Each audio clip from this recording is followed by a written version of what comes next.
Hello everyone, আজকে তিনটি useful phrase নিয়ে আলোচনা করব যা আপনার দৈনন্দিন জীবনে ইংরেজি বলতে সাহায্য করবে। As a matter of fact. So as a matter of fact মানে হচ্ছে আপনি যখন কোনো কিছু এমফেসিস করতে চান, ফর এক্সাম্পল আপনি করতে চাইতেছেন I love to speak English, as a matter of fact I want to be or I am trying to be fluent in it. আপনি ইংরেজি বলতে ভালোবাসেন অ্যান্ড আরও এমফেসিস করে বলতে চাইতেছেন as a matter of fact আপনি এটাতে ফ্লুয়েন্ট হতে চান। So as a matter of fact. Number 2, in all honesty. So in all honesty এর অর্থ কি? এর অর্থ হচ্ছে আপনি এমন কিছু বলছেন যেটা truthful as well as disappoint.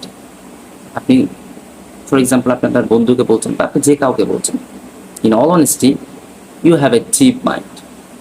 মানে সত্যি কথা বলতে গেলে, আমরা বাংলা যেটা বলি সত্যি কথা বলতে গেলে তোমার মনটা সংকীর্ণ।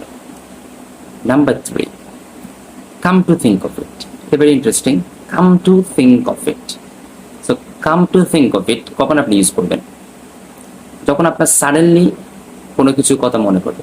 ফর এক্সাম্পল আপনি বাইরে গেলেন, বাট আপনার চাবিটা আপনি বাড়িতে রেখে গেলেন। সো সেই মুহূর্তে আপনি বলতে পারেন I thought I had my keys, come to think of it I left it at home.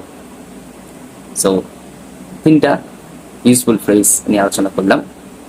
এই ধরনের ভিডিও যদি ভালো লাগে তাইলে কমেন্টে জানাতে পারেন। Thank you very much.